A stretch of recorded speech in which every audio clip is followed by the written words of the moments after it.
నియంతలైన తెండొషుకు నివేదిక ఇవ్వడానికి కొండో తన అధికారితో వెళ్ళక తప్పనిసరి అవుతుంది. అంతకుముందు భూగర్భ పోరాట రింగ్ వద్ద జరిగిన సంఘటనల తరువాత కొండో సౌగోతో కలిసి టీవీ చూస్తున్నప్పుడు అకస్మాత్తుగా ఒక రహస్య వ్యక్తి గదిలోకి దూసుకువచ్చి కొండోను తన్ని అతనిపై తన పిస్టల్తో కాల్పులు జరపడం ప్రారంభిస్తాడు. ఆ వ్యక్తి మరెవరో కాదు, పోలీసు అధికారి మత్సుదైరా. అతను కొండోను తనతోపాటు తెండొషును కలవడానికి తీసుకెళ్తాడు. వారిద్దరినీ అక్కడికి పిలవడానికి మరియు వారి జీవితాలకు ముప్పు కలగడానికి కారణం రెంగోకుకాన్ను ధ్వంసం చేయడంలో షిన్సెగుమి సహాయం చేయడమే. ఈ చర్యలో కొండోకు ఏమీ సంబంధం లేకపోయినా వారిద్దరూ ఒక కారులో ఎక్కి తెండొషు కోట వైపు బయలుదేరుతారు. అయితే ఆ దుష్ట సంస్థ నియమించిన హంతకులు తమను పొంచి ఉండి చంపేస్తారేమోనని వారు భయపడతారు. ప్రతి ఒక్కరూ హంతకులే అని మత్సుదైరా నమ్ముతాడు మరియు వారు ఈ షోలోని చాలా పాత్రలను ఎదుర్కొంటారు. వారు హసెగావా యొక్క ట్రక్కును ఢీకొట్టగా మత్సుదైరా అతనిపై పేలుడు గుండ్లతో కాల్పులు జరుపుతాడు. అతను సన్ గ్లాసెస్ ధరించాడు. సన్ గ్లాసెస్ ధరించిన వారిలో 90% మంది హంతకులే కాబట్టి. ఇంతలో సాచాన్ వారిని చేరుతుంది. వారు మాట్లాడుతుండగా మత్సుదైరా ఎలిజబెత్ పైనుండి కారు నడుపుతాడు. దీని కారణంగా వెంటనే కట్సురా వారిని వేటాడటం మరియు దైవ ప్రతీకారం తీర్చుకోవాలని కోరుకోవడం ప్రారంభిస్తాడు. కట్సురా కూడా హంతకుడిగా అనుమానించబడతాడు. వారు తప్పించుకుంటారు, కాని వారి కారు ధ్వంసమవుతుంది. కాబట్టి వారు ఒక సైకిల్ను లాక్కుని ముందుకు సాగుతారు. తదుపరి అనుమానిత హంతకులు అయిన ఓటోసే మరియు కేథరీన్ను వారు కలుస్తారు, కాని మళ్లీ తప్పించుకుంటారు. వారు తదుపరి కలిసే పాత్ర ప్రిన్స్ హటా. అతని కారును వారు అపహరిస్తారు. వారు డ్రైవ్ చేస్తూ వెళుతుండగా వారు ఓటా మరియు షిన్పాచి ఆపై కాగురాను దాటి వెళ్తారు. వారు ఇప్పుడు ఒక బండిని ఉపయోగిస్తున్నారు. అప్పుడు కట్సురా వారిని పట్టుకుని వారిపై ఒక టైం బాంబు విసురుతాడు. సాచాన్ దానిని విసిరివేయబోతుంది, కాని గింటోకిను తన స్కూటర్పై చూసి దానిని పడేస్తుంది. చివరగా మత్సుదైరా మరియు కొండో తెండొషు కోటలోకి ప్రవేశిస్తారు. అక్కడ ఆ సంస్థ యొక్క ముఖ్య వ్యక్తులు తమ ముక్కులను ఎక్కడ పెట్టాలో జాగ్రత్తగా ఉండాలని, లేకపోతే సమస్యల్లో పడతారని హెచ్చరిస్తారు. గింటోకి కత్తిని తాకట్టు పెట్టడానికి కాగురా ప్రయత్నిస్తున్న సమయంలో ఒక పిచ్చి కత్తి కలెక్టర్ ఆమెపై దాడి చేస్తాడు. గింటోకి కత్తే తాను వెతుకుతున్న కత్తి అని ఆ కలెక్టర్ నమ్ముతాడు. గంకేమారు అనే ఒక రహస్య అమంతు కత్తి వీరుడు ఒక సమురాయ్పై దాడి చేసి అతని కత్తిని లాక్కోవాలని చూస్తాడు. ఒక నక్షత్రాన్ని కూడా కోయగలిగే శక్తిగల స్టార్ డిస్ట్రాయర్ అనే మంత్రించిన కత్తిని సంపాదించడానికి అతడు భూమికి వచ్చాడని తెలుస్తుంది. ఇంతలో యోరోజియా వద్ద కాగురా ఒక షాపింగ్ ఛానెల్ నుండి కొన్న వస్తువులతో వ్యాయామం చేస్తుంటుంది.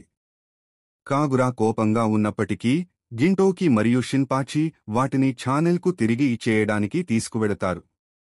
దీనికి ప్రతీకారంగా కాగురా గిన్ యొక్క బోకుటో చెక్క కత్తి ని అమ్మి తనకు కావాల్సిన వస్తువులను కొనుక్కోవాలని తీసుకువెళ్తుంది. ఆమె ఎంత ప్రయత్నించినా ఆ కత్తిని ఎక్కడా అమ్మలేకపోతుంది. నిరాశతో ఆమె కత్తిని విపరీతంగా తిప్పి ఒక వంతెనను ధ్వంసం చేస్తుంది. పట్టణంలో అల్లరి సృష్టిస్తున్న గంకేమారు కాగురా ఈ పని చేసిందని తెలుసుకుని ఆమె వద్దే తాను వెతుకుతున్న కత్తి ఉందని నమ్మి ఆమెపై దాడి చేయడానికి పరిగెత్తుతాడు. కాగురా తనను తాను రక్షించుకుని సదహరు వీపుపై ఎక్కి తప్పించుకోగలుగుతుంది. అయినప్పటికీ గంకేమారు త్వరలోనే ఆమెను పట్టుకుని ఆమె గొంతు పట్టుకుంటాడు. పోరాటాన్ని వదులుకోబోతున్న కాగురా ఆఖరి ప్రయత్నంగా ఎదురుదాడి చేసి భవనంపైనుండి కిందకు పడుతుంది. సదహరు గాలిలోనే ఆమెను పట్టుకుని ఆమె తిరిగి వచ్చి ఆ అమంతు కత్తి వీరుడి పని పూర్తి చేయడానికి సహాయపడతాడు. తరువాత ఆమె గింటోకితో టీవీ చూస్తున్నప్పుడు ఆ కత్తి కేవలం మార్కెటింగ్ ఉత్పత్తి మాత్రమేనని, గిన్కు ప్రత్యేకమైనది కాదని తెలుసుకుంటుంది. కోపంతో నిండిన ఆమె ఆ కత్తిని రెండుగా విరిచేస్తుంది. యోరోజియా ఇల్లు స్పేస్ బొద్దింకల దండయాత్రకు కేంద్రంగా మారుతుంది. ఒక పెద్ద బొద్దింకను చూసిన కాగురా ఏడుస్తూ నిద్రలేచి సహాయం కోసం గింటోకిని పిలుస్తుంది. గింటోకి ఆ తరువాత షిన్పాచి కూడా వచ్చి చూస్తే ఆ బొద్దింక నిజంగా పెద్దగా, దాదాపు వారి ఎత్తులో ఉంటుంది. ఇంతలో టీవీ వార్తల్లో ప్రిన్స్ హటాతో కలిసి ఎడోపై దాడి చేస్తున్న స్పేస్ బొద్దింకల గురించి చర్చిస్తున్నారు. ఈ బొద్దింకలు మాంసాహారులని, దాడి చేస్తే మరిన్ని వస్తాయని, గ్రహాన్ని రక్షించడానికి వాటి క్వీన్ను చంపాలని, ఆ క్వీన్ హఠా యొక్క పెంపుడు జంతువులలో ఒకటని, ఆమె వీపుపై గోరో అని రాసి ఉంటుందని వార్తల ద్వారా తెలుస్తుంది. ఈ వార్తలు చూడని యోరోజియాకు బొద్దింకలతో ఎలా వ్యవహరించాలో తెలియక ఊరగాయ సీవీడ్స్ తినడం వల్ల అవి పరిణామం చెందాయని నమ్ముతారు. షింపాంజీ స్ప్రే తీసుకురావడానికి గదిలోకి మళ్లీ ప్రవేశించగా బొద్దింక దాడికి గురవుతాడు. మిగిలిన యోరోజియా సభ్యులు కూడా వచ్చి స్ప్రే మరియు చెప్పులతో బొద్దింకపై దాడి చేస్తారు. బొద్దింక షింపాంజీ కళ్లజోడును ఉమ్మివేస్తుంది. బొద్దింక షింపాంజీని తినేసిందని భావించి వారు మరింత శక్తితో దాడి చేయడం కొనసాగిస్తారు. కానీ త్వరలోనే మరిన్ని బొద్దింకలు వస్తాయి.